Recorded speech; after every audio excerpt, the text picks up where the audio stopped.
ये विधानसभा का सीट पूरे बहुजन समाज में क्रांति लाएगा, और क्रांति ही नहीं लाएगा, बहुजन समाज पार्टी को मजबूत करेगा और बहुजन समाज पार्टी के कार्यकर्ता लोगों को मजबूत करेगा और एनर्जी देगा, और पूरा देश में मैसेज जाएगा कि ये बहुजन समाज पार्टी अब धीरे धीरे खड़ा होना शुरू कर चुकी है और मजबूत हो चुकी है। तो हेलो गाइज, कैसे हैं आप लोग? उम्मीद करते हैं बहुत ही अच्छे होंगे। स्वागत करते हैं आपको आपके इस खास ब्लॉग में। इस खास ब्लॉग में आपको बताएंगे कि बहुजन समाज पार्टी के सुप्रीमो बहन कुमारी मायावती का वोट परसेंटेज अब बढ़ना शुरू हो चुका है, और ये बहुजन समाज पार्टी और बहुजन समाज जो बहन कुमारी मायावती हैं, उनको समर्थकों के लिए बहुत ही खुशी की खबर है। और ये खुशी की खबर इतना बेहतरीन खबर है जिसको सुन करके सब लोग खुश हो जाएंगे। देखिए मेरा बेटा क्या कर रहा है। देखिए गाइज, यह बैंगन की खेती हुई है और छोटा सा जगह में जो है रोपा गया है। देखिए मेरा बेटा क्या कर रहा है। क्या कर रहे हो जी? बोलो, क्या कर रहे हो? कौन सा काम कर रहे हो? बोलो। दूसरा काम।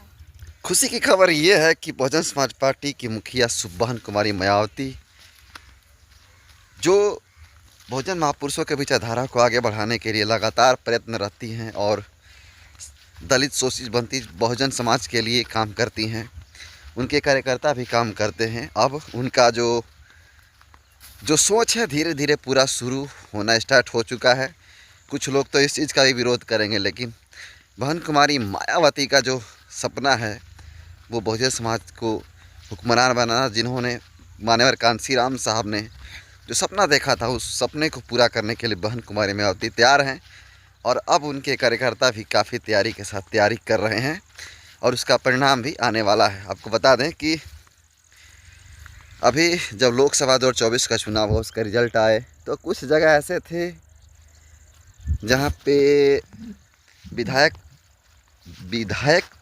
जो कैंडिडेट थे वो एमपी बन गए, और एमपी बनने के बाद वो सीट खाली था। तो वहाँ पे बिहार के 4 विधानसभा सीटों पे उपचुनाव होने वाले थे और हो भी गए हैं, और बस उसका परिणाम का घोषणा होना बाकी है 23 नवंबर को। बिहार के 4 विधानसभा सीटों में नंबर 1 पे थे, जो कि काफ़ी हॉट सीट थी, जिस पे काफ़ी देश के विभिन्न राज्यों के नज़र जो है इस विधानसभा सीट पे नज़र थी। जिसमें आपको बता दें कि पहला था रामगढ़ विधानसभा, जो कि बिहार के भभुआ जिला के कैमूर के एक विधानसभा जिसका नाम है रामगढ़ में आपको बता दें कि 3 पार्टियों के कैंडिडेट उतरे थे, जिसमें से भाजपा था जो एनडीए समर्थित थे, और आरजेडी के तो जो इंडिया गठबंधन से थे, और अकेला एक शेर खड़ा था जिसका नाम था बसपा, और बसपा के प्रत्याशी थे पिंटू यादव उर्फ सतीश कुमार यादव। रामगढ़ विधानसभा सीट पर जो दावेदारी जो पेश किए थे, भाजपा से थे अशोक सिंह जो राजपूत समाज से आते थे, और दूसरा थे आरजेडी से अजीत कुमार सिंह, वो भी राजपूत समाज से आते थे और आते भी हैं। तो यहाँ पर एक प्रत्याशी बहुजन समाज का था और बहुजन समाज पार्टी से था, जिसका नाम था पिंटू यादव और सतीश यादव।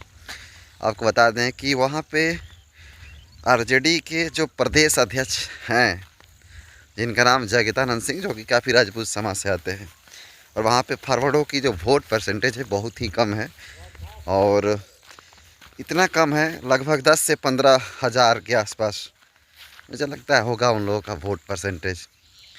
लेकिन वहाँ पे सबसे ज़्यादा बाहुल्य इलाका है, बहुजन बाहुल्य इलाका पे, जहाँ पे बीएसपी काफ़ी अच्छा परफॉर्मेंस कर रही है, करती थी भी और आज भी कर रही है। आपको बताने की कोशिश करेंगे कि जो प्रदेश अध्यक्ष थे जगतानंद सिंह, उनके बेटा सुधाकर सिंह थे, जो पहले विधायक थे और जीत करके अब एमपी बन गए हैं राजद से। तो सीट खाली था, उस सीट खाली पे चुनाव हुआ, उपचुनाव, और यहाँ पे 3 प्रत्याशी काफ़ी दमदारी के साथ अपना चुनाव लड़ रहे थे, दमखम से प्रचार भी किए, जिसका वोट जो है 13 नवंबर को पड़ चुका है। और ग्राउंड रिपोर्टिंग के दौरान हम लोग ने पाया कि वहाँ पे सब अपना दमखम लगा चुके हैं। लेकिन आपको बता दें कि जो बहुजन समाज पार्टी है वो काफ़ी वहाँ पे मजबूत है, और इतना मजबूत है कि कह नहीं सकते हैं। वहाँ पर अगर जीत की अगर बात की जाए ग्राउंड रिपोर्ट के हिसाब से, तो वहाँ पर बसपा निकल रही है। जी हाँ, बसपा यानी पिंटू यादव वहाँ से विधायक बनने जा रहे हैं 10 महीना के लिए, और इतना बेहतर जो परिणाम होंगे, अभी तो परिणाम का इंतज़ार कर रहे हैं, लेकिन मेरा ये आंकड़ा है, मेरा मानना है कि पिंटू यादव और सतीश यादव जी लगभग 10-15 से 20,000 वोट से आगे रहेंगे ये दोनों प्रत्याशियों से। इसका लॉजिकली अगर कारण अगर पूछा जाए तो इसका लॉजिकली कारण यह है कि वो विधानसभा जो है, वो विधानसभा में बहुजन समाज के लोग सबसे ज़्यादा हैं और फॉरवर्ड क्लास के लोग कम हैं। इसके कारण यही है कि और यहाँ पर थोड़ा सा जातिवाद का भी मामला आ गया है, बहुजनों के मान सम्मान का भी मामला आ गया था, क्योंकि दोनों जो कैंडिडेट थे भाजपा से और आरजेडी से, दोनों के दोनों कौन से जाति थे? राजपूत से। तो राजपूत होने के कारण अब सोचा कि ये लोग परिवारवाद फैला रहा है। अब सोचिए, राजद के प्रदेश अध्यक्ष जगदानंद सिंह, उनके बेटा क्या एगो एमपी बन गया, एगो एमएलसी है ऑलरेडी, और एक है जो अभी चुनाव में उतरे थे। इंडिया गठबंधन होने के नाते कुछ वोट उनको ही पड़ा, ऐसा बात नहीं है, लेकिन वहाँ पर चमार समाज के लोग, जाटा समाज के लोग और यादव समाज के लोग और कुछ अन्य छोटी छोटी ओबीसी की जातियाँ, कुछ अन्य छोटी छोटी एससी कैटेगरी की जातियाँ वहाँ पे बहुत ही बेहतरीन परफॉर्मेंस की है और बहुत ही अच्छे वोटों से मार्जिन वोट किया। और हमने काफ़ी बूथों पे फ़ोन करके पता किया, लोगों से ये जानने की कोशिश की कि वहाँ पे वोट परसेंटेज किसका ज़्यादा, किसका वोट ज़्यादा पड़ रहा है। तो पता चला कि वहाँ पर बहुजन समाज पार्टी काफ़ी अच्छा वोट से निकलेगी, क्योंकि वोट काफ़ी अच्छा पड़ा हुआ है।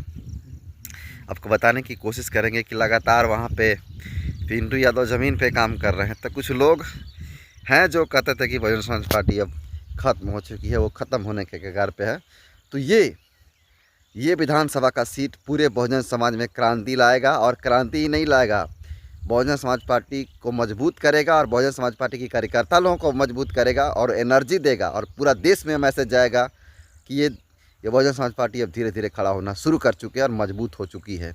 देखिए, कुछ लोग कहते हैं कि बहुजन समाज पार्टी कमज़ोर हो चुकी। मैं कहता हूं कि बहन कुमारी मायावती का इसमें दोष नहीं है, क्योंकि जब बहन कुमारी मायावती को संघर्ष करना था उस समय की हैं, आज भी कर रही हैं, लेकिन उनके जो कार्यकर्ता लोग हैं, मैं भी कार्यकर्ता लोगों को ही दोष दूंगा, क्योंकि कार्यकर्ता लोग की वजह से पार्टी बदनाम होती है, क्योंकि ये लोग ज़मीन पे नहीं जाते हैं। कुछ जगह ऐसे हैं जहाँ पे बहुजन समाज पार्टी के कार्यकर्ता ज़मीनी स्तर पे काम करते हैं, लेकिन कुछ जगहों पे बहुजन समाज पार्टी के कार्यकर्ता वाकई में नहीं काम करते। मैंने अपने ग्राउंड रिपोर्ट और रिपोर्टिंग के दौरान ये अनुभव किया है, फील किया है कि वाकई में नहीं जाते हैं, घर से नहीं निकलते हैं, जिसका कारण जो है पार्टी बदनाम होती है। और कुछ बड़े बड़े दल्ले भी हैं जो पार्टी के बड़े लेवल पे, मैं नाम नहीं रखूँगा, बड़े लेवल पे हैं, और बड़े लेवल पे होने के कारण ऐसे अयोग्य व्यक्ति को जो है टिकट दे देते हैं पैसा के कारण, जिसके कारण वह व्यक्ति जीत नहीं पाता है। मेरा ऐसा मानना है कि वैसे लोगों को टिकट मिलना चाहिए जो पार्टी के लिए, संगठन के लिए काम कर रहा है, बहुजन समाज के लिए काम कर रहा है, जो जिन्होंने अपना उम्र गुजारा है, जो काफ़ी समय से लगातार बसपा को छोड़कर नहीं गए किसी परिस्थिति में, वैसे लोगों को मौका मिलना चाहिए। लेकिन आपको बता दें, परिणाम के बात यह है, परिणाम ये होगा कि बहुजन समाज पार्टी निकलेगी वहाँ से और काफ़ी अच्छा मार्जिन वोटों से जीतेगी। बाकी आप लोग क्या मानते हैं? बाकी भीड़ वहाँ से कह रही थी कि जीतेगा, आप लोग क्या मानते हैं हमें कमेंट कर जरूर बताइएगा। बहुत बहुत धन्यवाद।